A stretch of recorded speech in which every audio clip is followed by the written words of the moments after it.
All right, let's go ahead and call this meeting to order. Yay.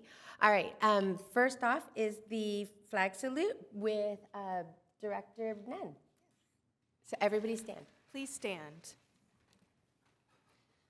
I pledge allegiance To the flag of the United States of America and to the republic for which it stands, one nation, under God, indivisible, with liberty and justice for all. Thank you.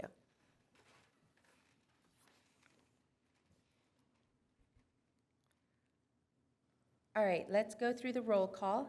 Director Anderson? Present. Here. Director Farnbach? here. Director Nunn? Here. And Director Uriarty? Yeah. Yay! Here. Uriarty. Here. Perfect. And Wilson? Absent. Okay. He has an excused absence. Thank you. Do we have any public comment? We do not. Wonderful. So let's continue to the consent calendar. All matters listed under the consent calendar are considered to be routine, and all will be enacted by one roll call vote. There will be no discussion of these items unless members of the committee request specific items be removed from the consent calendar for separate action. A total of 30 minutes is provided for members of the public to address the committee on items that appear on the consent calendar. Each speaker is limited to 3 minutes. Public comments may be made in person at the meeting by submitting a speaker card to the committee secretary. Speaker cards will be called in the order received. All audio and visual use is prohibited. Public comments may be submitted by email for inclusion into the records. Email comments must be received prior to the time the item is called for public comments and submitted to the Old Town Local Advisory Committee at temeculaca.gov. All public participation is governed by council policy regarding public participation at meetings adopted by resolution number 2021-54. Excellent. All right, so let's move on to the minutes. Can I get a motion to approve the minutes? Motion to approve. Second? Second. Thank you. All yeses? Any noes? Any abstains? Okay, motion. The motion passes 5-1 with the one absence. Perfect. Thank you. All right, we are moving right along. Our first order of business. Members of the public may address the committee on business items that appear on the agenda. Each speaker is limited to 5 minutes. Public comments may be made in person at the meeting by submitting a speaker card to the committee secretary. Speaker cards will be called in the order received. All audio-visual use is prohibited. Public comments may also be submitted by email for inclusion into the record. Email comments must be received prior to the time the item is called for public comments and submitted to Old Town Local Advisory Committee at temeculaca.gov. All public participation is governed by council policy regarding public participation at meetings adopted by resolution number 2021-54. All right, so let's first off, our Old Town parking requirements and tracking demands and utilization. I think there's a presentation. There is. I'd like to introduce Eric Jones from the Planning Department. Eric's going to give you a presentation on the history and background of parking in Old Town and specifically studies we've done over the last 20 years. I'd also like to say Eric started his career, when was it, 2004? 2005. As an intern running around with paper maps, counting cars every hour. He did that with another intern by the name of Luke Watson. The subject's near and dear to our hearts. Well, thank you very much and good morning. Thank you for having me this morning. So since this group has been in session, we've heard that parking really is top concern for this committee. So with that being said, we thought it was important to give you guys, as Matt was saying, kind of the background of what's been done over really the past several decades. So this won't be the last time we talk about parking, but having that background is going to be important for our future discussions so you can understand what's kind of going on. I do want to preface this by saying this presentation is on the longer side. I'm sorry about that, but we felt it was important so you could have a full understanding of the background. Because of its length, if we could hold the questions till the end, as I go through the slides, some of your questions will hopefully be answered, but if not, we're certainly going to have a discussion time at the end as we go through. So without further ado, I created a presentation roadmap so you kind of have a sense of what we're going to be talking about today. First, we're going to briefly discuss, well, what exactly is a parking management plan? We're going to look at the evolution of the Old Town specific plan and how each of those revolutions impacted parking. We'll also take a look, as Matt was talking about, previous studies that we've done in the past, what were some of their key points and their recommendations. And then we'll talk about, of those recommendations, what have we done so far? And then we're going to spend some time diving a little deeper into the 2019 Parking Management Plan, which represents the most recent data, official data that we have. So what exactly is a parking management plan? Well, basically, it's a document that goes beyond just merely counting cars and figuring out how many are down here parked at any one time. What it also seeks to do is manage the demand and the supply that you already have.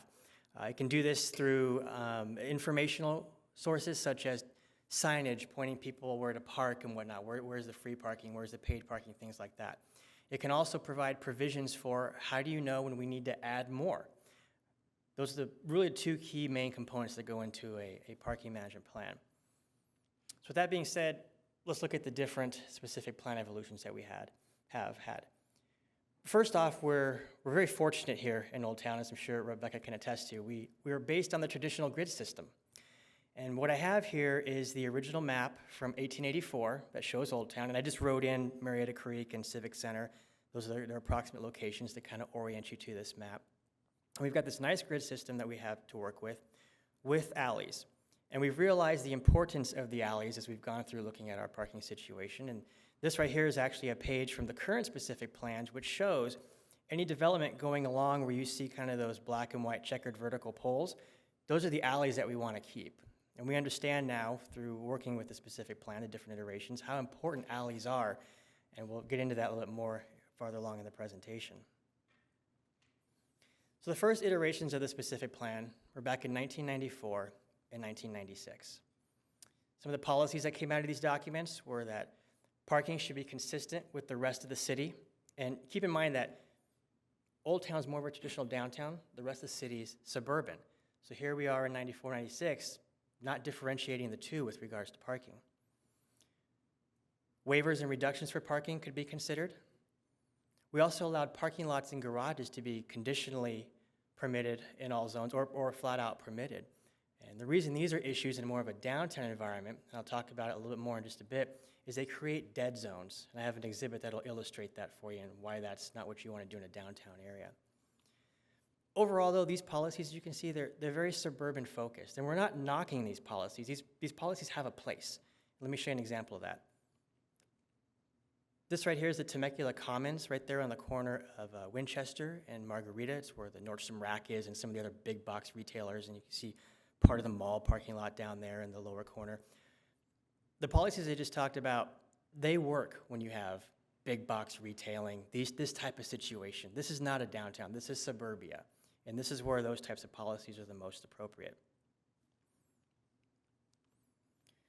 By 2004 and 2006, we started to get a little wiser. And we started realizing, okay, we have the good bones down here of the grid system, the alleys and whatnot.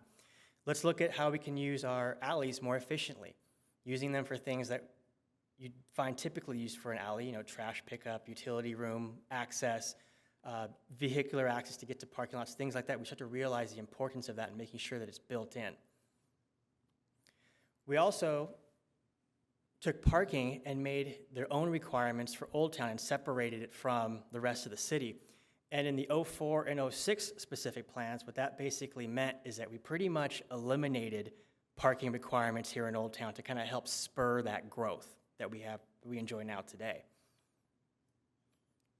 However, we still, though, had parking lots and parking structures in the use matrix, so those could have been an option for developers. By 2010, though, now we've come full circle, and we realize that Old Town is a downtown. The development standards, including the parking standards, need to be consistent with what is appropriate for a downtown area. policies that we have in here is ensuring that all future growth coincides with the parking management plan. That way we see that relationship between the parking and the development all going together instead of just separated. We yanked out the parking lots and garages. Those are no longer in the use matrix. That eliminated the pedestrian dead zones. And now we've understood that, okay, there are some uses that do need to have parking. So we've put those back in where appropriate. As you can see, these types of policies, these are all very much downtown focused. These wouldn't necessarily work in the big suburban stuff that I showed earlier. These work in a downtown, which is what we have here. So what we wanted to do to kind of illustrate the impact all these different revisions and iterations of the SP have had is we took a fictional project and we ran it through the parking requirements of the past iterations of the specific plan. So for our hypothetical project, we took a 3-story, 6,000 square foot building, and we thought, okay, we'll put a restaurant on the first floor, some offices on the second, and then a couple residential units on the third floor. What would parking for this thing look like under each of the different versions of the specific plan? As you can see here in this table, 94 and 96, again, heavily suburban parking standards. It's 33 spaces this project would require. 04 and 06, really no parking required. But then by 2010, we start to realize, okay, there are some uses that need parking. In this particular case, you're looking at the residential needing to have the parking, so folks who live here can park. Let's take it a little bit further here. I was talking about those dead zones. So the current version of the specific plan has several case studies in the back, and these images come from one of those studies. And on the top image with the large black circle, you can see that large parking area. Well, obviously to the left and the right of it, it's flanked by structures or businesses, basically. There's actually studies out there that will show that for whatever reason, folks will walk along those businesses you see. They'll get to that dead zone, that parking lot, or that parking structure, and most of them stop and turn around and go the other way. They don't carry on. So the way that the specific plan is written now, we don't have that problem anymore with future development. The bottom photo shows what development would be now under the current specific plan.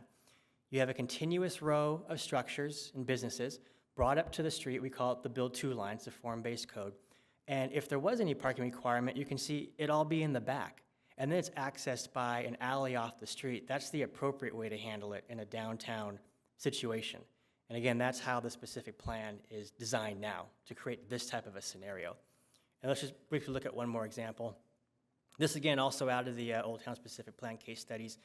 You can see Main Street Bridge. And again, buildings pulled up to the street, parking centered or out of sight, basically. That way, pedestrians have a nice, pedestrian-friendly, easy path that works for small businesses too, because they're getting all that foot traffic back and forth. Folks aren't stopping for dead zones and turning around and walking the other way. So now that we've seen the different iterations of the SP, let's get into some of the studies that have been done over the years, over the past several decades, really. The first was done in 1998 by Kaiser Marston. It was their Old Town Market Assessment, and that document had a component which talked about parking. And then just real quick, Kaiser Marston is a firm that's been around for about 50 years. Cities use them pretty extensively over the years. Among other things, some of their key areas are, in fact, market assessments, economic development, economic analysis, those types of things. So this is very much in their wheelhouse. Some of the key points from this market assessment and how it related to parking was Old Town at that time in '98 was experiencing a decline in business activity, so the demand on parking wasn't as stringent as it is during better times. They also discovered that the available public parking wasn't really identified well, basically meaning we needed better signage out there to direct people where they can park, so they don't all plug up at the front of Old Town. They can disperse throughout. Provided a series of recommendations. First was, let's position Temecula's Old Town as its downtown. Also, which we obviously did already, locate the Civic Center and Playhouse here in Old Town. We've obviously accomplished that. And then put together a business improvement district as well, which could handle parking and other types of situations that come up in this area. Now, the first two actually dedicated parking studies, if you will, were in '07 and in 2010. And these were done by Fair and Peers, also a very recognized long-running firm. This is their bread and butter. This is what they do, transportation planning, parking, things like that. A couple of things I want to point out on this table.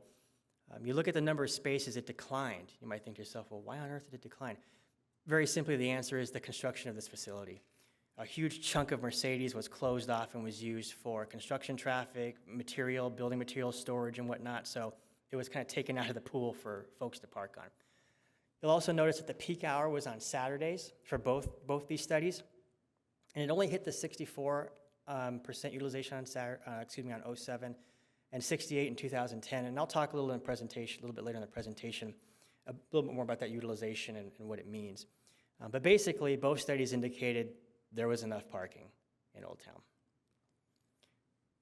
Let me go a little bit further on that 2010 study. It provided a series of recommendations. They were broken down between near, mid, and long-term recommendations. We'll just go through them very briefly here.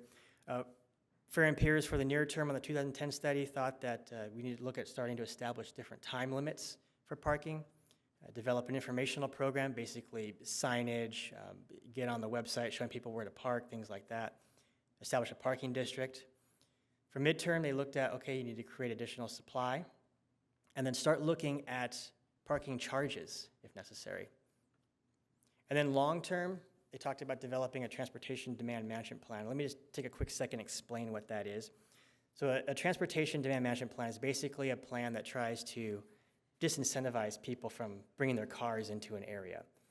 It's composed of 3 different types of components. First is informational, which again is signage, websites, talking to people about, there's carpooling, there's ride sharing, here's the transit options, giving that information to them.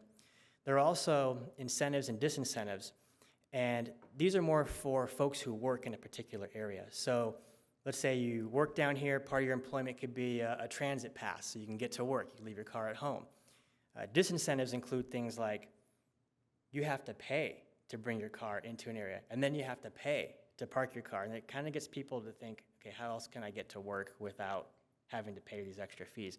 And it's really important to note that these types of plans, they're for your larger major cities. Think of like a New York, a Chicago, London, those types of cities. We don't think we're ever going to get to this. And if we ever did, it would certainly not be in any of our careers. This is way down the road. So continuing on, Kaiser Marston again was called upon in 2015. And they put together their Old Town Market Opportunities Update, and that had a component that discussed parking. And some of the key points of that document were that we weren't requiring any office parking, except for the special circumstance that is if you have 4 stories or more, then parking becomes something you have to consider. They noted there was plentiful parking at the Civic Center garage, and we'll show that a little bit later. You'll see what they mean by that. And then there was a perceived parking shortage, they noted, on the north end of Old Town. That's what they started to pick up on. They provided a series of recommendations. First, update the parking study and use that information to develop a long-term parking strategy. And then look for ways to secure parking up at the north end of Old Town, up there by Merino Road, find ways to do that. And then establish a business improvement district, which among other things could be tasked with managing parking and whatnot. So we've seen a variety of recommendations, and what have we done since these have gone through? Well, first, we've added a lot of parking to Old Town to the tune of 939 spaces, and these are all spaces that were created by the city. These weren't private developers putting in parking lots. This was stuff that we did. So 939 spaces have gone in over the years. We also obviously located the Civic Center and a community theater here in Old Town. We rolled out a trolley program at one point just to kind of see what the ridership would be, what the interest would be. That was a number of years ago now at this point, but it's something that we did try. And then we've been continually updating the parking management plan. Did it in 2010 and again in 2019.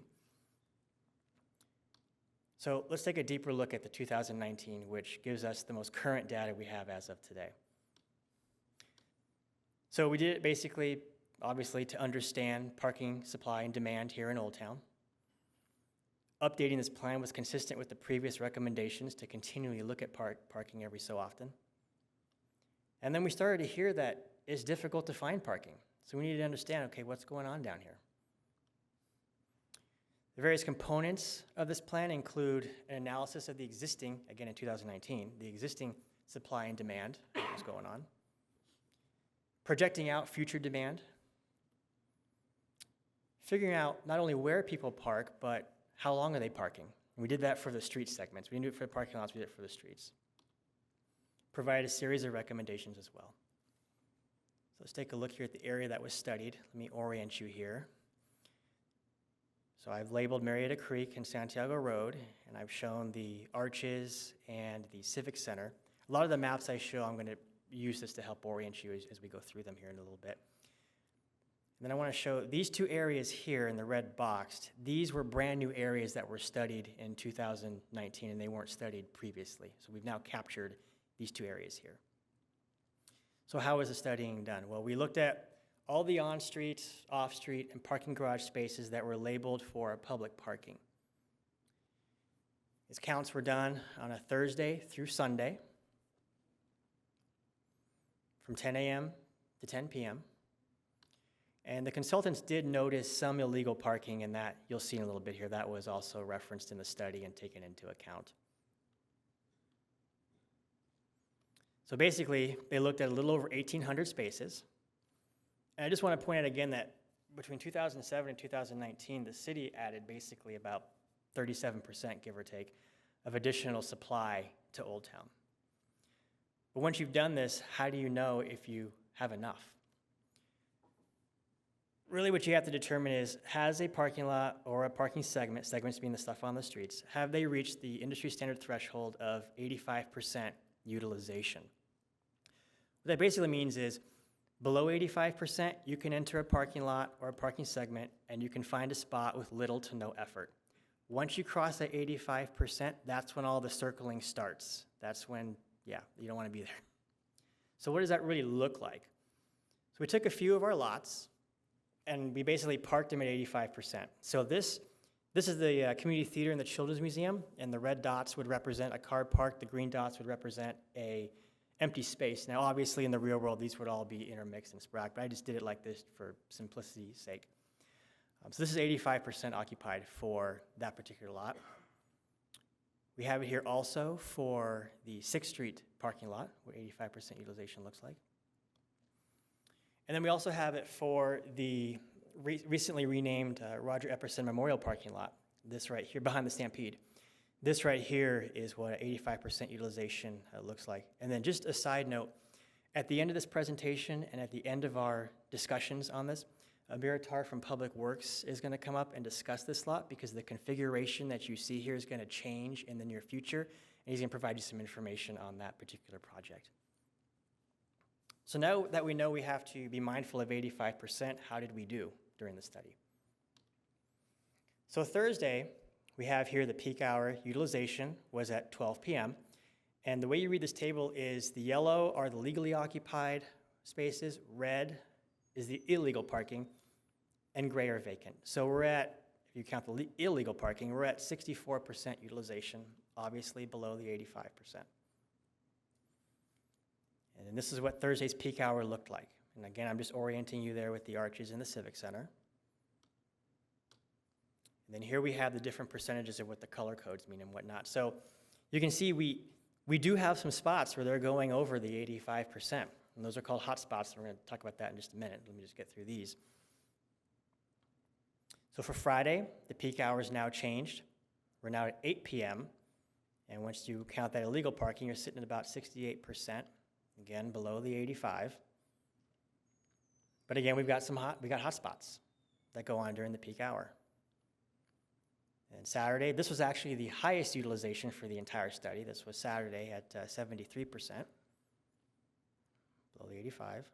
And then you can see the hot spots. And then you look at the Stampede lot there in the bottom, that kind of maroonish red color, and it says it's over 100%. That's because of the illegal parking.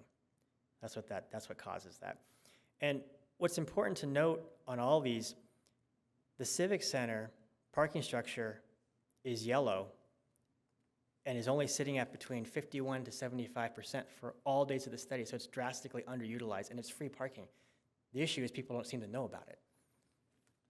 And let's look here at Sunday. We drop back down because it's a Sunday, and we're at 66% utilization, obviously below 85%. And then we still have some hot spots during those peak hours. So what can we observe from the utilization studies? Well, first off, specific plan wide, we have enough parking. The problem is it's not always perceived to be conveniently located right in front of where people want to park. And as I mentioned earlier, we do have those hot spots that show up where it flares over the 85%. The recommendations in the 2019 study, they take these hot spots into account and how they discuss how the consultant feels we can kind of redisperse the parking and get rid of those hot spots. We'll get to that in just a bit. First, I want to discuss the on-street turnover. The gray areas you see here on the streets, those are the parking segments that we studied for turnover. I'll just orient you really quick. And what we're basically looking for here is the length of stay. How long are people parking? And this encompassed 486 spaces. That's how many we have along the streets in 2019. So Thursday, just orient you there really quick. For Thursday, you can see that nearly all parking is 4 hours or less. There are some spots that went over, but for the most part, you're 4 hours or less. Take a look at Friday. Friday, you're nearly all the way 4 hours or less. There's just a little segment up there, kind of by the Gambling Cowboy. And Saturday, again, nearly everything almost 4 hours or less. And then on Sunday, everybody's 4 hours or less. You can see there. So the 2019 study also tried to figure out, okay, what's demand going to be in the future? What's going to happen? Obviously, they said parking demand is only going to increase. They also said, though, that if we do nothing, we just let the status quo run its course. They said in 2019, they believed by 2024, this year, we're going to start hitting that 85% occupancy for Old Town as a whole. If we continue to do nothing, by the time we get to about 2030 or so, now we're going to start looking at 100% occupancy with regard to parking. But the consultant, Fear and Peers, also indicated that there are strategies that you can put into place that push these dates out. Excuse me. These basically consist of timed parking and then metered parking. So let's discuss the conclusions and overall conclusions and recommendations of the 2019 study. First, one of the big ones is that visitors may not be aware of all the public parking that's available. In particular, this parking structure here where it's free. That Civic Center garage, as well as the Roger Epperstein parking lot, they're typically underutilized. The Epperstein parking lot gets hit pretty hard on Friday and Saturday nights, but the rest of the time, it's underutilized. We learned the majority length of stay for people parking in Old Town is 4 hours or less, about 86% of all the cars they saw there, which obviously leaves 14% going over that, over the 4 hours, about 68 cars. We learned that we currently have good overall supply, but we do have those areas that we saw, those hot spots where it's going over the 85% during the peak hours.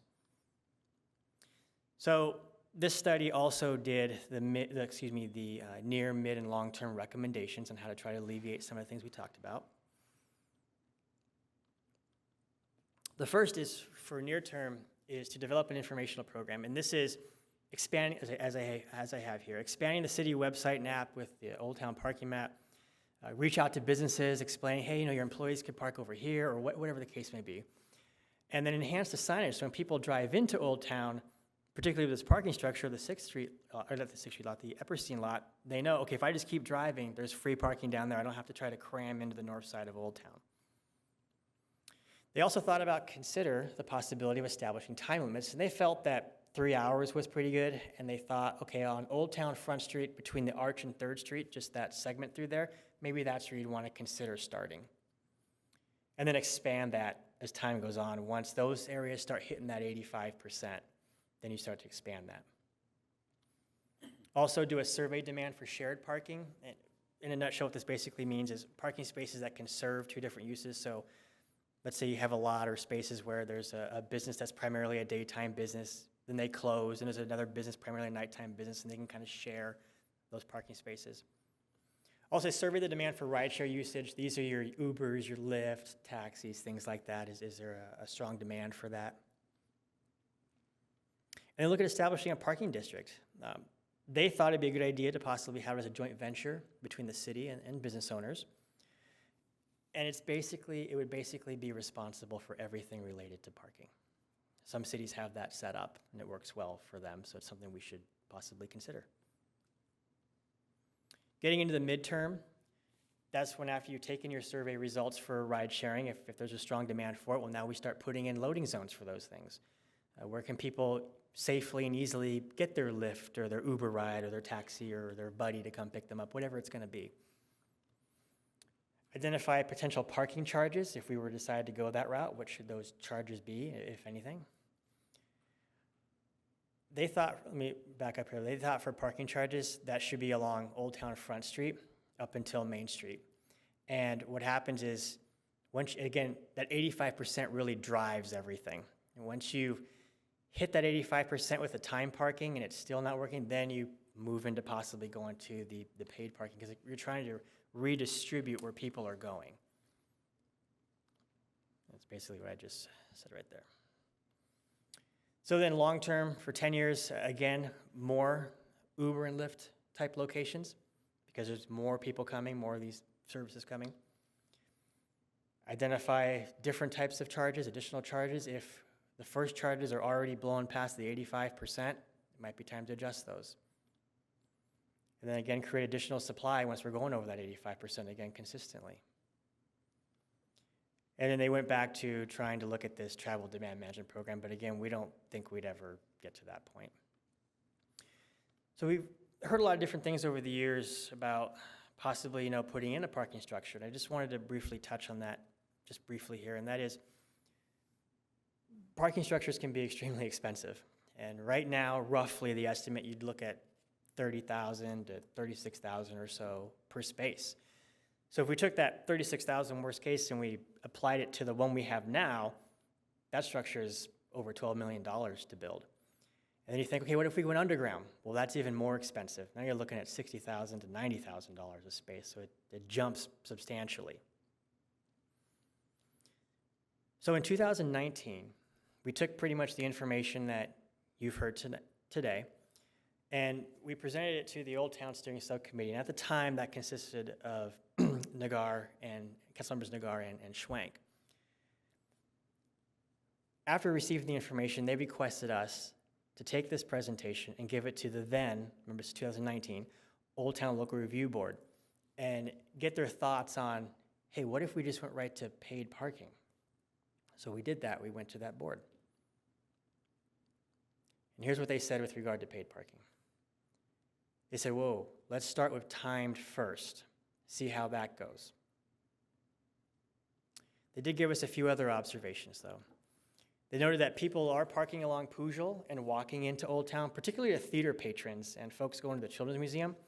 And Pujol, as you saw in the map and in the staff report you have there, wasn't included in that 19 study. So we didn't realize that. There's other illegal lots that they pointed out that people have kind of formed throughout Old Town, study those. And include a survey with the next study that basically says, okay, now we know where you park, but why did you park there, and try to get that information. So, as I mentioned earlier, we've heard parking is a top concern for this committee. And some of the things we've heard that you guys would like to have talked about or started to be looked at is, what do we do about overnight parking? What's the issue there? Should residents have parking passes? How would that work? Uber, Lyft, we've talked about that. And then how are deliveries handled? So those are things we've kind of gleaned from hearing your discussions. But what I'd like to do now is kind of turn it over to this committee and find out, other than these, or if you want to elaborate on these, what else should we be considering as we try to piece this together and figure out how do we want to move forward? So with that said, I'd like to just turn it over to you guys. I know I gave you a lot of information, so I'm sure you have some questions, but I'd like to turn it over to the committee. Thank you. Thank you so much, Eric. That was a lot of information. Thank you so much. We did get it ahead, so I know a lot of us read through it, but having you say the words really kind of resonated with us, I think, a lot more. I'm going to start with just board questions, and if you just raise your hand, we could do it that way. And then we'll go to public comment and public questions, and then we'll give our final comments to you as our recommendation. All right, any general comments? Yes, go ahead. I actually do have some comments. When I look at the hot spots, they seem to be directly adjacent to the residential areas, the density of people living in apartments. And I'll give you an example. I've got 2 buildings in Old Town. For one building, I have 16 parking spaces that were built into a lot behind the building, but I have 30 residential drivers plus 3 commercial businesses that are very vibrant and busy on the ground floor. So there's a shortage there. In the next one, I have 10 parking spaces located in a surrounded, gated, enclosed parking structure. In that building, I have 32 residential drivers plus 2 vibrant commercial businesses on the ground floor. So I think that impacts, that is definitely the hot spot because they're located on 5th Street, and that hot spot was, red line was all up and down 5th Street. What I hear from my residents and businesses, and she can also add to that, is that they would like concurrent, adjacent, safe parking, well-lit passageways. Now, we have said, hey, park in the city's building structure, and the comments have come back, well, we can't park there from 2 a.m. to 7 a.m., so we can't use that overnight. So that's a loss of 300 and some odd parking spaces to the residential and business community. Business community not so much impacted between 2 a.m. and 7 a.m., but it certainly prohibits the residential residents. And we're not the only buildings in Old Town with residential in it. They would like parking areas closer to the residential location, so they don't have to walk from the Stampede, to the 5 or 6, 7 blocks to where they live. The efficient use of alleyways, I misunderstood that when I was reading the material, that meant the electrical rooms and the access to parking and stuff like that. That makes a lot of sense, but I'm not sure you're aware, but right now if people do try to park there because there's such limited parking around, they get ticketed and towed. And I wasn't sure if you guys, and that's in the alleyways behind our buildings.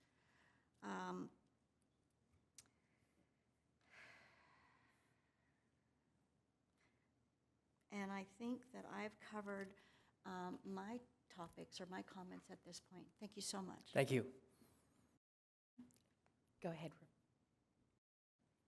I have a few questions. Has there been any consideration of utilizing the vacant area on Inez and Santiago, creating a parking lot there and shuttling people into Old Town?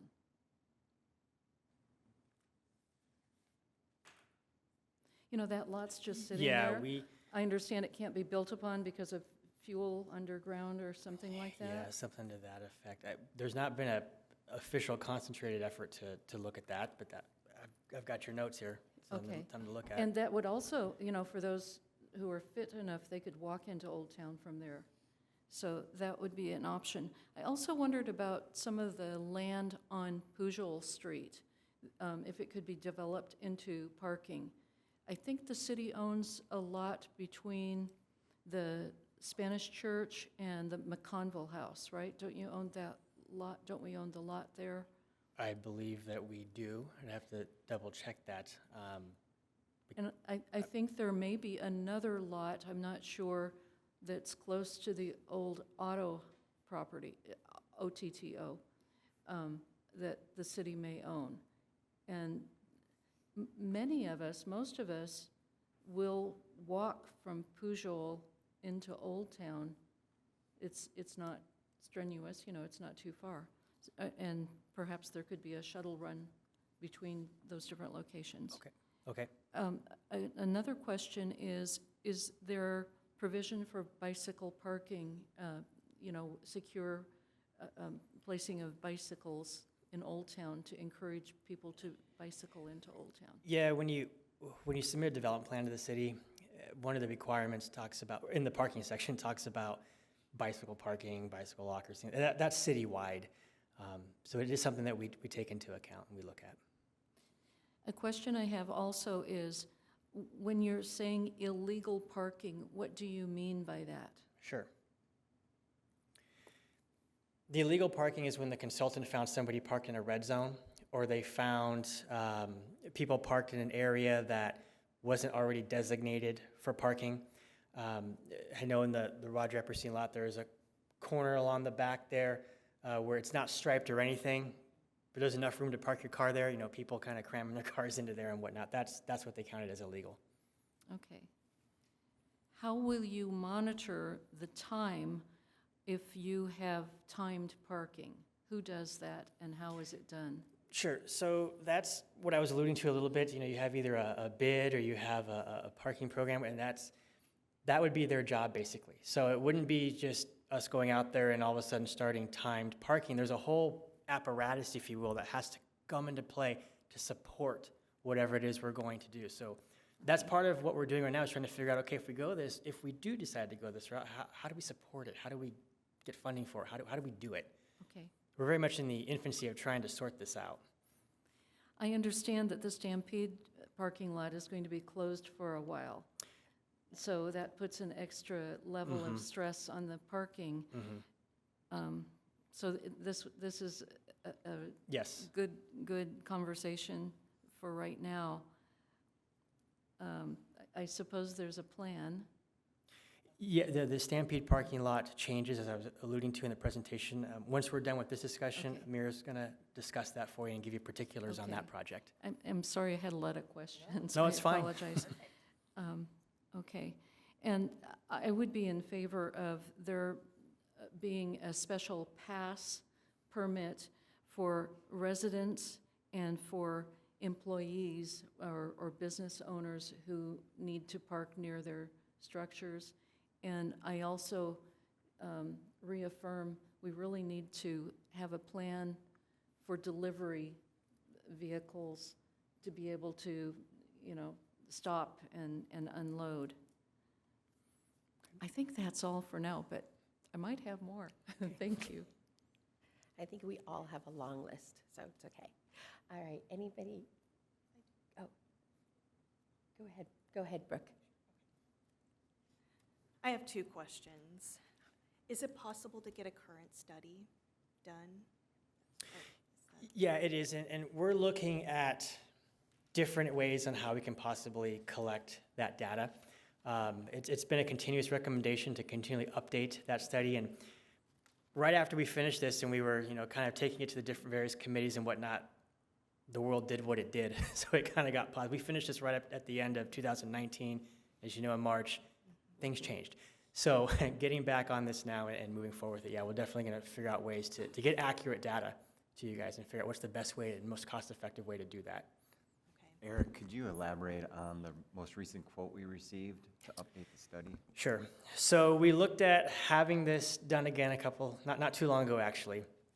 And we thought, okay, we're going to handle it the same way. We're going to have a team go out there. They're going to do the counts and whatnot, because it's worked for us in the past. Well, the world has substantially changed since then, and that quote came in at over $1 million, over $500,000, between $500,000 and $600,000. So dramatic price increase, and we saw that and pumped the brakes because we got to find a better way to do this, because that's just not. And the other thing too is these studies are more of a snapshot in time. There's got to be a way to kind of continuously get the information you need in real time.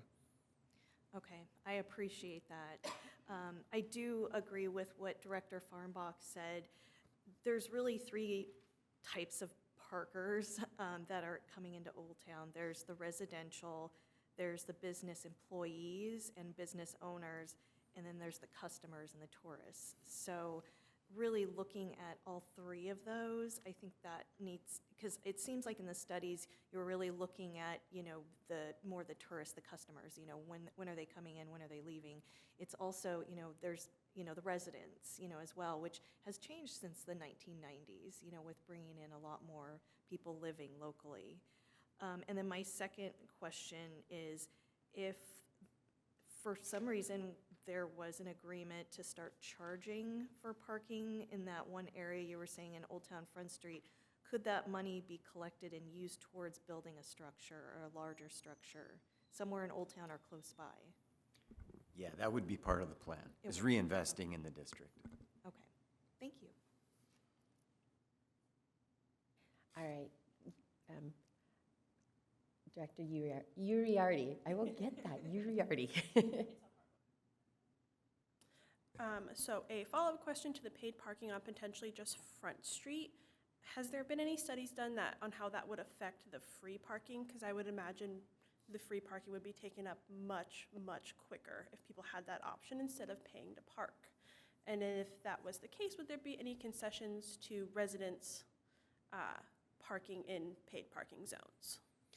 Yes, there hasn't been a specific study on what would the actual quantitative impact be to the free parking. Obviously, it's going to get impacted, but more to your point, that would be something we would be considering as we put that whole plan together. If we even decided to go that route, that's something that we would definitely consider, is how is that going to be played out. Okay. And then just follow up to Carlene and her concerns for residents being one of them in one of her buildings. I will self-admit I'm one of those illegal parkers, temporary. I don't want to bring my groceries 3 blocks. So there is a lack of loading zones, there's a lack of delivery zones. Every Friday for the past month, Amazon's refused to deliver to my house because there's nowhere for them to just park that truck for 5 minutes and run upstairs. So those are my biggest concerns. I would also like to investigate building another parking lot or garage if we do go the paid parking route. No, not at all. Go ahead, Director, before I start mine. So I think that on the west side, west end of Second, there's that apartment building and it has parking under. Is that specifically for their residents? Which one, I'm sorry, again? On Second Street, like past Luke's on Front? I think the building is called the Front Street Plaza. Yeah, those Yeah, are that's- specific to yeah, the- Okay. that's those for them. residents. Would there be a way to designate the parking lot that's near Blackbird? I think that's the name of the restaurant. Over there, it's on Mercedes, to have it card only and have it for residents and people who have businesses in Old Town only. Could we designate a certain parking lot in an area near the residential that would, require a card or something, identification, to say they can park there, but nobody else can? I believe that lot is privately owned, and he plans to build, and he's let everybody know not to park there anymore. What's the status of the 2 parking lots surrounding the fountain? I see they're lined. They have white lines to indicate parking spaces. Yeah, we just recently restriped those, the lines that you saw. To my knowledge, those are going to stay parking into the future. Mary, are you able to? We don't have any project. Yeah, there's no projects planned for it, so it's probably going to remain parking for the foreseeable future at this point. And I don't know who Epperson is. Are you going to be telling us that? Oh, Roger Epperson and Neil Cleveland are longtime business owners, building owners here in Temecula. They own the Stampede building. They've been around for a very long time, and unfortunately, Roger recently passed away. And the city chose to memorialize him through naming that parking lot after him. That, if you know Roger and Neil, that parking lot and that building was very near to their hearts. So it was an honor for his family to have that.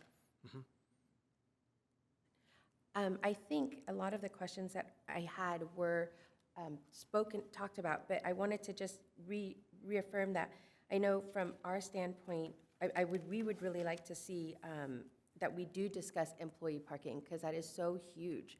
And some of that could be shuttling, doing something, but it needs to be addressed.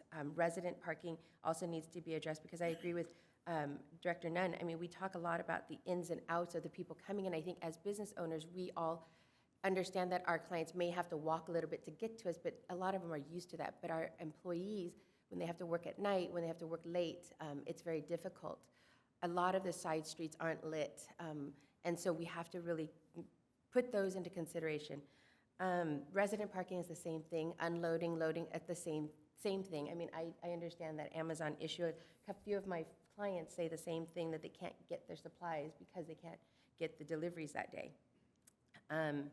So maybe those zones, as I was reading through this, there were a lot of considerations that maybe we still need to consider, like more advertising that there is free parking in the city hall. You've talked about it since 2019, but I don't know what you've done since then. And then the second is that fourth story, I think it still says, but I haven't been up there lately, if it still says city, maybe you do put something as city parking till this time, after that it's open to the public or something. But those, we need to utilize and really make sure that we're recognizing what is available and maxing those out, because as we're seeing, there are still spots that can be used, but since 2019, we've known it, but are we utilizing it? So, go ahead. I was just going to say, this is the beginning of our Yeah. discussions with the Old Town Local Advisory Committee. You've given us a lot of good feedback, and I think what we're going to do is try to look at this comprehensively. We need to update the data as well, and I think we'll be bringing back some different solutions for your consideration, so we can update the data and then look at things comprehensively and then figure out how we're going to address these individually. And again, this body will be advising the city council, and ultimately, these are city council decisions.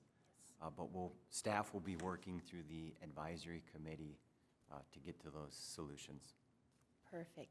I think that was it, that we just understood. Those were like really what we would need to look at. Does my board have anything else? Yes. Has the city put any consideration into lifting the overnight parking ban at any of the lots? That is on the list of considerations. Because I know a large part of that is, having worked in Old Town as well, a lot of elderly people who might come here won't park there because they can't walk to the businesses. And I do know there used to be like a shuttle service, didn't there, from the parking garage down to different corners? Yeah, we had the trolley, Yeah. and I think the ridership wasn't there for it to be financially feasible to continue that. It might be at some point in the future, but that did go away. Okay, and then also along with the concerns with the no overnight parking, I know that, Old Town has developed a bit of a party scene. I know a lot of people will fight for street parking because they know they're gonna be drinking. And it's hard to get an Uber down here, and it's expensive. So I do believe that's part of the parking problem with the underutilization of the parking garage. That's good feedback. Thank you. And now I think we go to public comments. We have none. Okay. All right. Then from there, I do want to, we were going to have yes. public work, if we're done with that's our right, discussion. before we finish, Yeah, before we do final finish. comments. Perfect. Okay, let me get it set up.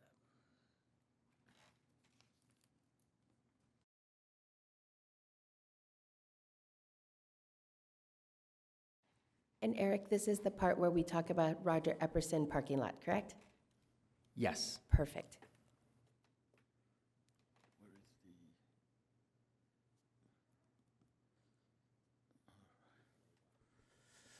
Good morning, Madam Chair, member of the committee. My name is Amir Attar. I'm the engineering manager in public work here at the city. So since Eric was doing this presentation about the parking in Old Town, we thought we would give you some information on an upcoming project that has temporary impact on parking in Old Town. And the project that's coming up is the official name is the South Side Parking Lot Reconstruction. And so this name is the old name of the parking lot. As Eric mentioned, it's now called the Roger Epperson Memorial parking lot. So,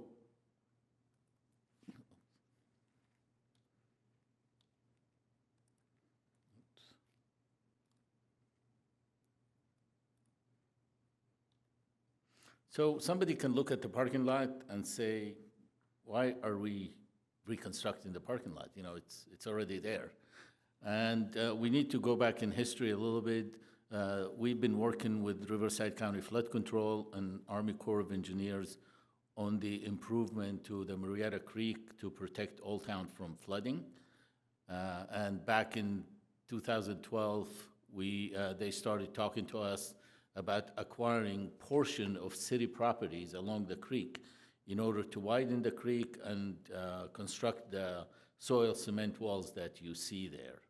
And they started the construction in 2015, but before they did that, they actually acquired a portion of the Stampede parking lot, you know, the south side parking lot, and that affected, they took about 16 parking spots with that acquisition. They also, along the way, they acquired portion of the theater property and the, you know, Children's Museum property. So when they acquired portion of the south side parking lot, they had to compensate the city for the portion that they've acquired, and they also had to compensate the city for the damage that was done to the parking lot. The damage being the loss of the parking spaces. So we're using that fund to reconfigure the parking lot that will regain us like 22 spots, okay? So that's basically why we're doing the reconfiguration. And the work basically entails relocating those lights and the planters that are existing in the parking lot right now. And the reason we need to relocate them, because when we reconfigure it to gain the spots, we had to move them around. They can't stay in the same place and have the new configuration. And I'll go and show you a few examples.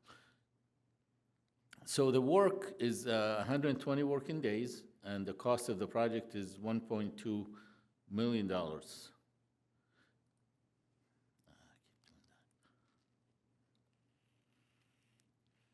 So this is just an overview of, this is where the parking lot is.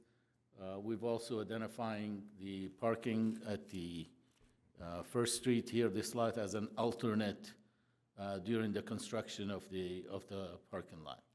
So initially, we were gonna close the entire parking lot for this 120 days.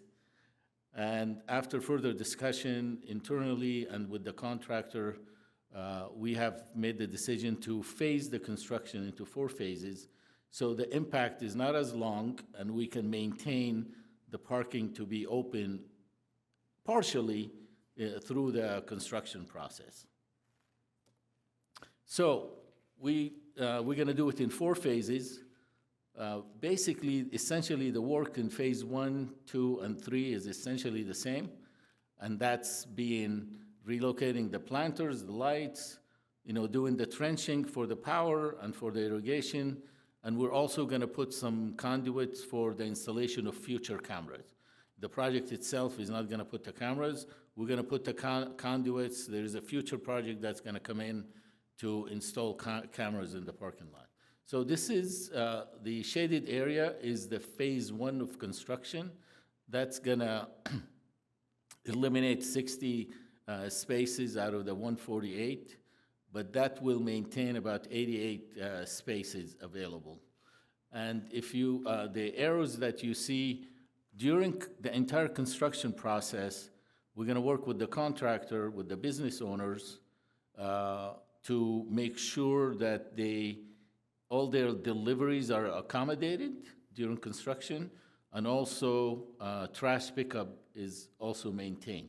So we're also gonna be working with CR&R as far as trash pickup is concerned, because at the last stage, we may have to have an alternate location for the trash pickup. So this phase is approximately 2 weeks. So the parking is gonna be progressively impacted more and more as we move into construction. So the next phase, we're gonna have a total of 92 of the 148 stalls impacted, but there are still going to be about 56 spaces available. The arrows that you see are accommodation for delivery access and for trash pickup. So it's like circulation while construction is going on. Now, this is phase 3. By the time you get to phase 3, this is a 3-week phase. You're going to impact 129 out of the 148 stalls, and you're only going to have 19 stalls available. So again, the work is kind of essentially the same. There's some railing and retaining wall here that is going to have to be removed in order to accommodate the new configuration. So phase 4 is going to be where the entire parking lot has to be closed. And the reason for that is we're going to resurface the entire parking lot. So it's going to be either grinding and overlaying with asphalt or slurrying, and then it's going to have new striping, and it's going to have some environmental bioswales to allow for the drainage. And the duration of phase 4, where the entire parking lot is going to be closed, is approximately 3 weeks. So this is, at the end of the day, this is what the reconfigured parking lot is going to look like. So you're going to have, these are the lights and, the planters you're going to have here. This is going to be the bioswale to allow for the, drainage. And same thing here, the lights and the planters are going to be as you can see here. And just to wrap it up, actually the contract allows the contractor to close the parking lot from the beginning, but we've been able to work with them to phase it as we showed you.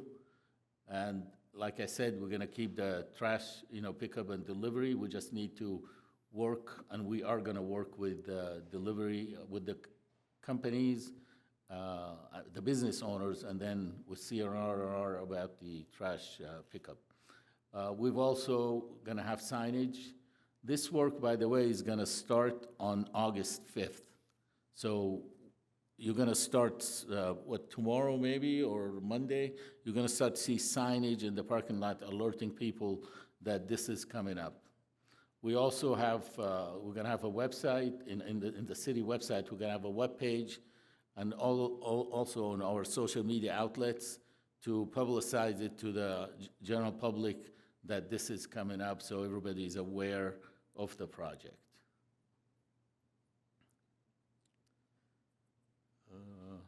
I think that's all the information that we have, and I'm here if you have any questions.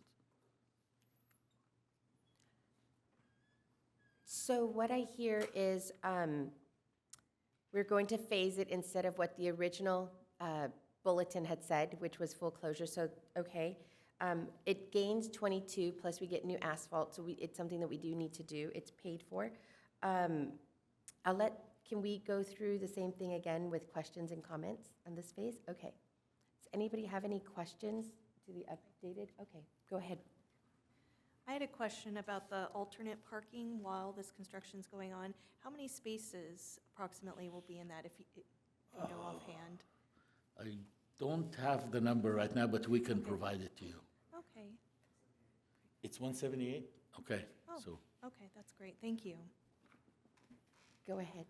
I assume that the reconfiguration of the parking in that lot is to not only improve things with the lights and the drains, but also to increase the number of spaces? Yeah, 22 spaces. 22 more? Yes. Okay, thank you. I did that backwards.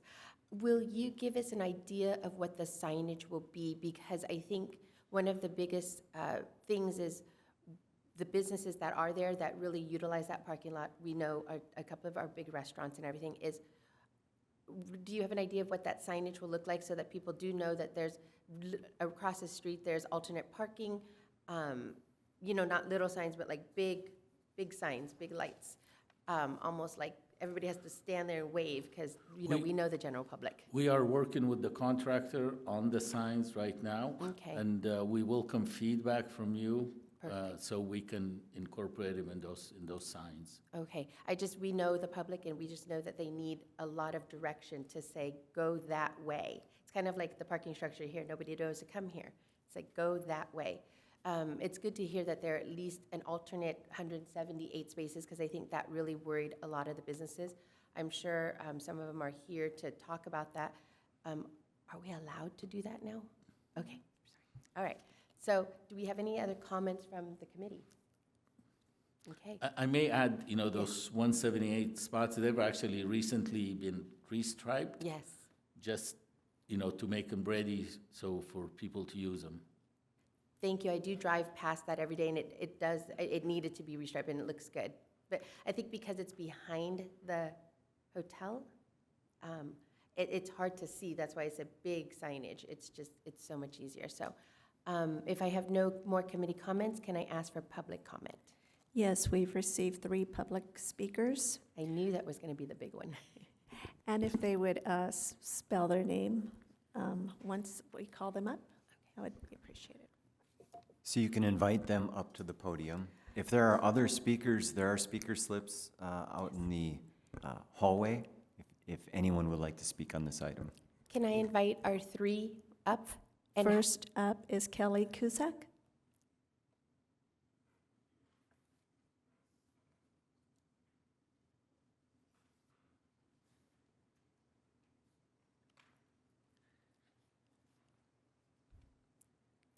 Hi, I'm Kelly Cusack, the owner of Luke's on Front. Thank you guys for bringing this meeting to hand.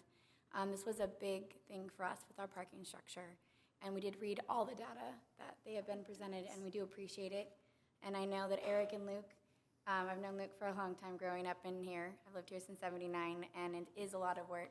The hardest part is concern now is it is 2024.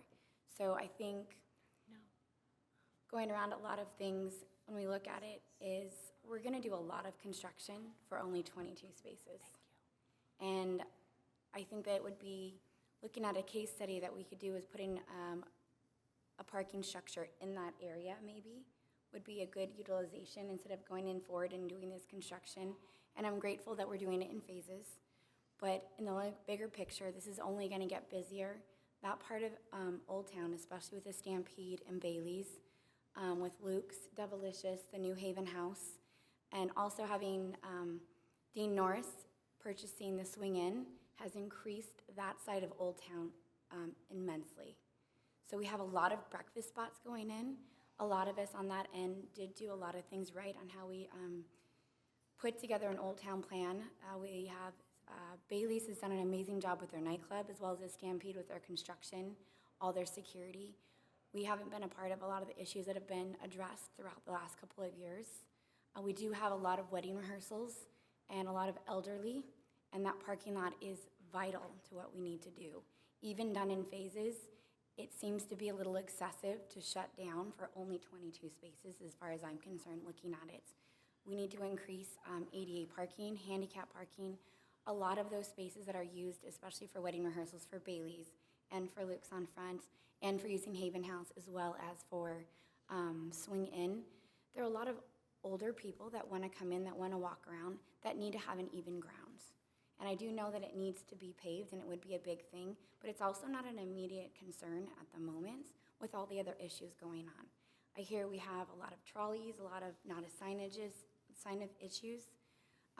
Living here, there's always been a discussion with the Old Town Committee about having signage being brought in, just like they do at Napa, having those big signs like you see at Lazy Dogs where they show parking. Here's the thing, we all understand the public, hate to say it, isn't the brightest, especially when you're driving and you're not from an area.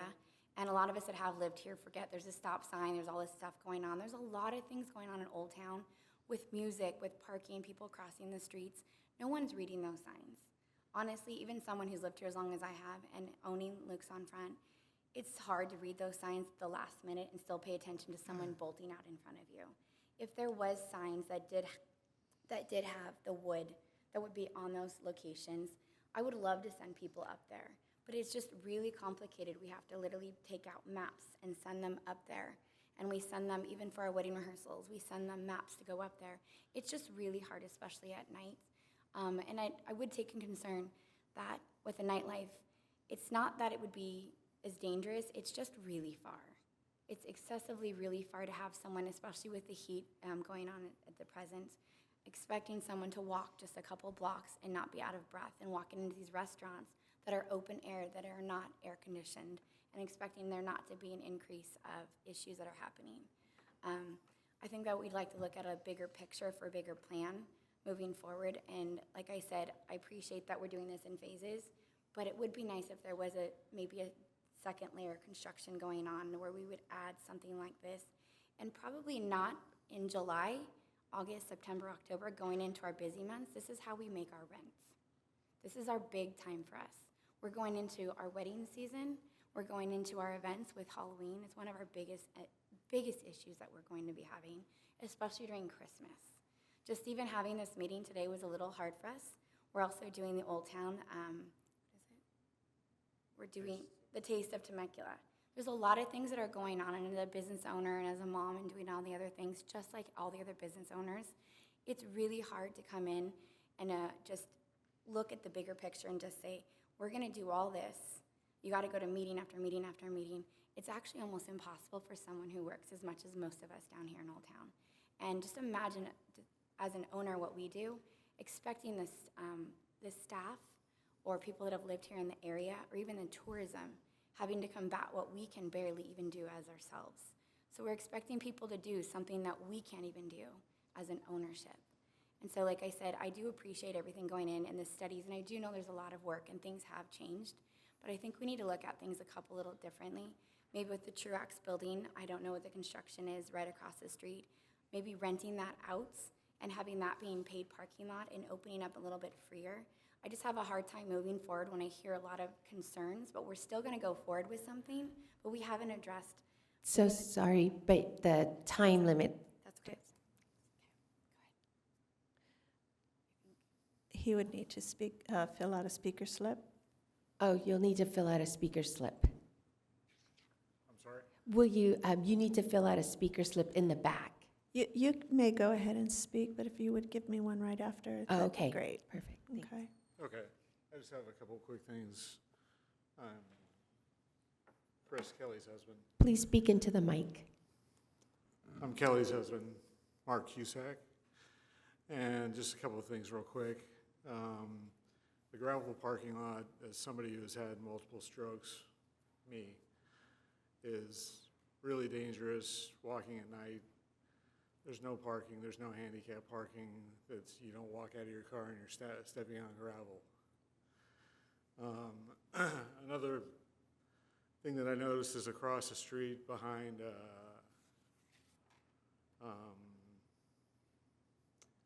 Old Town Pub and Grub, there's the Hotel California parking lot that is completely unused. And they could easily fit 30 to 40 spaces in there, even if it's only for 4 months. The 4 months that we're closing the parking lot for the construction that's going on starting in August. And I just wanted to reiterate the fact that this is our busiest time of year, and for it to be, barring no further delays and stuff like that, we're going to be hit right during Christmas. And that's all I have in addition to Kelly. Thank you.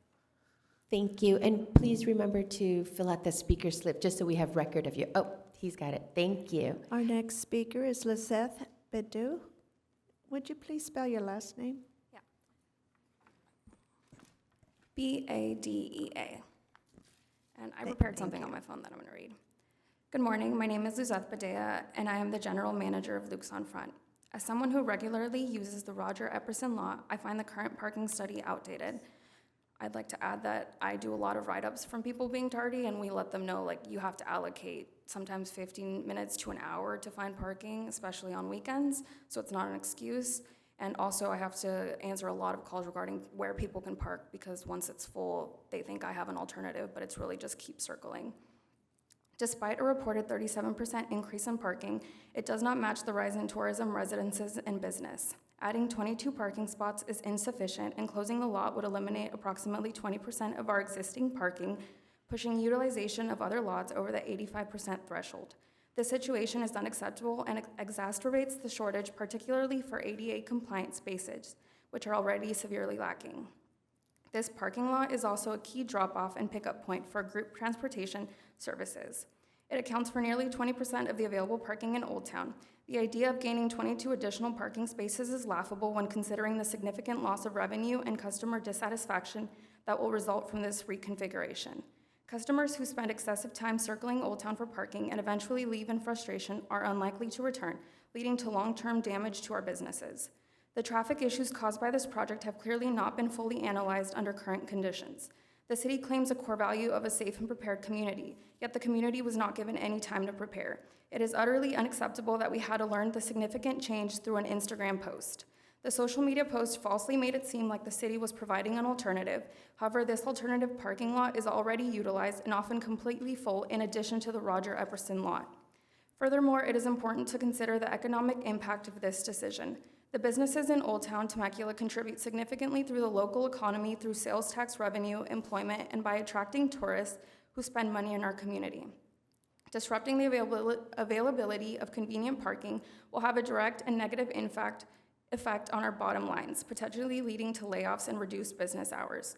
There seems to be concern about the cost of an updated study, yet stakeholders like us who are directly affected have not been consulted. I can only speak for Luke's on Front, but we would be more than happy to participate in a comprehensive study to find a viable solution. Additionally, discussions about timed or paid parking should be explored in the future, but there are other solutions that are easier, cost less, and wouldn't take away from free parking that should be explored first. Like people were talking about the City Hall parking lot with the signage, that was a big part of the study. But yes, thank you for your time. Thank you. Next speaker is Lilia, and if you would spell your last name.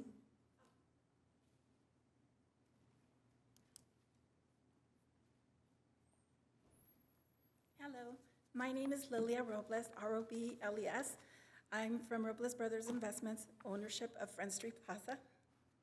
So this is a heavy concern for us because of how it impacts all of our tenants. We have 3 restaurants, 18 executive offices, and 25 apartments in the building. So it is going to affect our housing tenants because each unit is only allocated one parking stall, which is the garage, the private garage under our building. The rest of the residential tenants have to park in the lot behind us, as well as the owners, staff, and patrons of the restaurants. So this is going to severely impact everybody coming to our building. And we are heavily concerned with that as far as ADA parking as well, because we're so limited with that. So the foot traffic and the operations of the restaurants is a main concern because it is going to affect them financially. So we're looking for a better resolution, like all of the owners of Luke's were stating, a more recent survey of how to go about this. Now, if you do timed parking for the low-income residents, that is going to be a hardship for all of these tenants. So what would be the solution for that? So there are a lot of questions, there are a lot of concerns, and these are needs that we need to find a solution for, because I do have a high number of tenants in the building which will be severely impacted. Thank you very much. Thank you. Our last speaker is Javier Terrazas.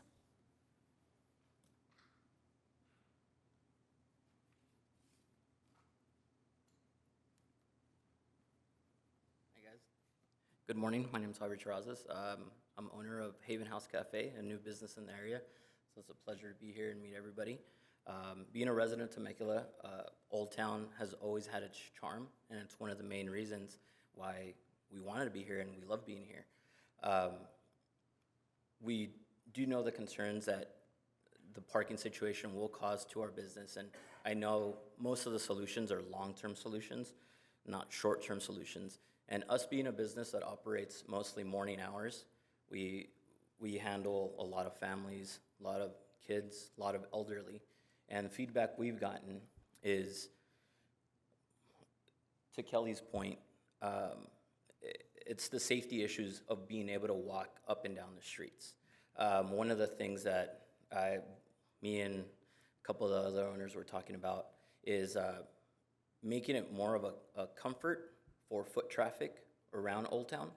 And the fact that most of our customers that come in, us being a new business, and are new to Old Town, they don't necessarily know where to park. They don't know that that big structure is a parking lot. So one of the things that I might, was throwing out there is making the parking structure, until we find a long-term solution for parking, a focal point, so people know how to get there safely, and either adding proper walkways, especially for people that can't walk that terrain from the parking lot down on both sides. One of the things that maybe studies that we could use is Disneyland. So Disneyland does a really good job of covering their lines, and you don't really realize the feet or the miles that you actually walk in a line because of how aesthetically pleasing it is and how it's not hard on your feet. So maybe walkways that lead to the parking lot that are more accessible to everybody, that make it safer for people to not feel like they're gonna fall off the road or get hit by a car, because a lot of the streets aren't properly paved or sidewalks are continued. And that's it. I just wanted to come and introduce myself as a new tenant, and appreciate everything that everybody's doing, and hopefully some of these thoughts, make it to flourishing the future of Old Town, and because we want to be a part of it for years to come. Thank you. All right. Any No more speakers. No more further. speakers. Thank you. Any additional comments from my board, from my committee?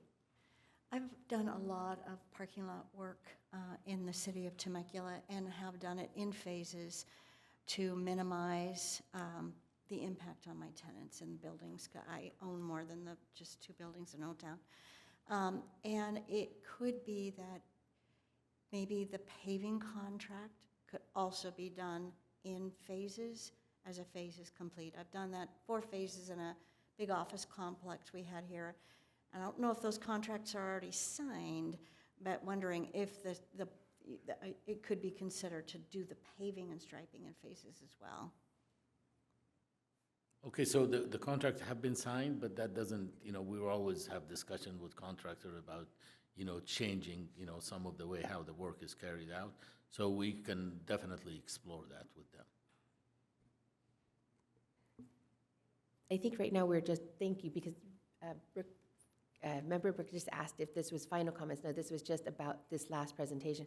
I guess my only thing was, I can see the concern about the time that we're doing it, which is the height of summer going into the winter, which means that if they're barring no delays, that we're good. But did we ever consider doing this during their less busy times, which I think is January through March or April? I mean, could we even consider that? Because it seems like, yes, the residences, there's 24, whatever there are there, but the 5 restaurants that are in that building, that significant impact is January through March. I think it would help a little, because that is no wedding season, that is no summertime, that is not graduation parties, all of those. January through March a lot of times is dead for most of Old Town. So anyways, that was my comment. Okay, so not just in Old Town project, but in all the projects that we do, we definitely consider the time we're doing it. So we're always tiptoeing with weather. So when, you have rainy weather in Old Town, we're tiptoeing with the Rod Run, with the July 4th parade, with the Christmas parade. So we always have to, and actually it was decided a long time ago that the best time, to do it because of weather and because of all the events in Old Town is to do it after the July 4th parade. So that has been, looked at and discussed, and we do that for all of our projects. Member Carlene, you had one more? My experience with parking lot work is that it can't be done with the rains. Got it, okay. Not a parking lot person, so thank you, but I had to ask that question because I know that question's running through everyone's mind, is like, when can we do it? Perfect. So I'll give you an example, like in paving work, okay? Sometimes, when we work on major streets like Winchester or Inez, we have to pave at night because we can't close, the road during the day because of traffic. So paving, you can't pave when it's more than 50 degrees, less than 50 degrees. So now you can't do night work during, those time when the temperature is, that low. Just as an example. Thank you, thank you. All right, so now we will do final comment from everybody, and we'll just go this way down. I'll skip to the end, and then, and this is about the whole parking lot presentation. This is everything. So go ahead, let's start over there. I'd just like to acknowledge everyone who spoke about, especially the ADA issues and access to the parking garage. I do know 3rd Street right there, when you walk right out, there's no sidewalks, there's no lightings, it's very uneven.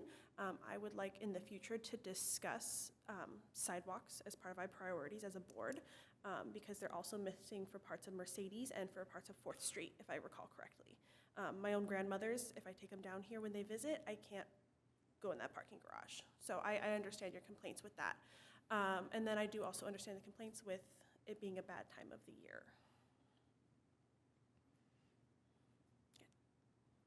Okay. I do want to thank the public speakers for coming up. Your feedback is very, very important. And I know sometimes it's a little nerve-wracking coming up and speaking, but we do really, really appreciate that. My final comments are, it sounds like we definitely need some signage for the free parking, possibly future rideshare, pickup, drop-off, loading zones, resident parking, and of course ADA handicap parking. Sounds like that's a big one that we need. Also, if possible, a current study. I know you guys had mentioned the cost, but I wonder if there's some alternative studies that we could possibly look at doing, and definitely identifying the 3, the residential parking, the business employee parking, and business customers, tourism. And that's it for me. Thank you. Go ahead, Member Farmbach.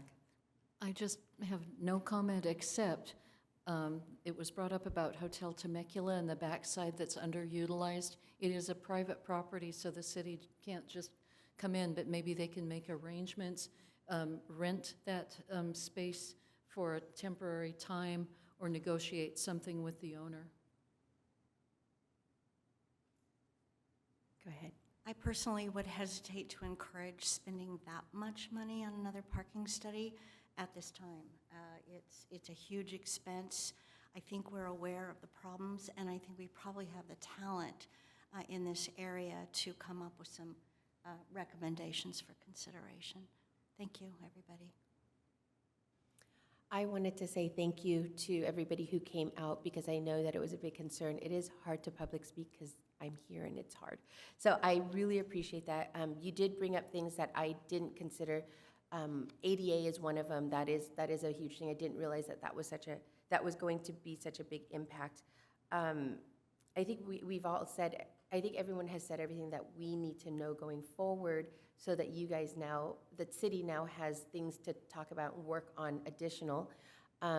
You're absolutely right. I don't know that 500,000, 600,000 is the best place to spend the money, but definitely to get some newer numbers, just to show that, what we're really looking at, because it may have changed. Not that it's going to get any better, but we'll really know what that beast that we're looking at, because we all know parking is a beast in Old Town for different reasons. Definitely sidewalks, and I think that is it for my public comments, my final comments, because everyone has said everything I think we need. Thank you very much. Before we adjourn, I just want to say to the business owners and members of the public, thank you for coming out. Please watch for that website and the social media posts. And this board, this advisory committee meets the fourth Thursday of every month. And I think in August, you should plan on coming back and providing us with some feedback with regard to the parking lot and the construction, and we'll take your comments into consideration. All right, so what do I need to know about items for future meetings? I'm good. So items for future meetings, this is your opportunity to ask staff to take a look at anything in particular. I do know we'll be back.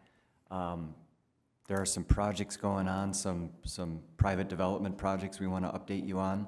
But if there's anything in particular you want staff to look at, we can plan on doing that for the next meeting or the following. Perfect. I think we're good right now, because this parking beast and Yeah. all of this will be, I think, keeping you guys busy till August.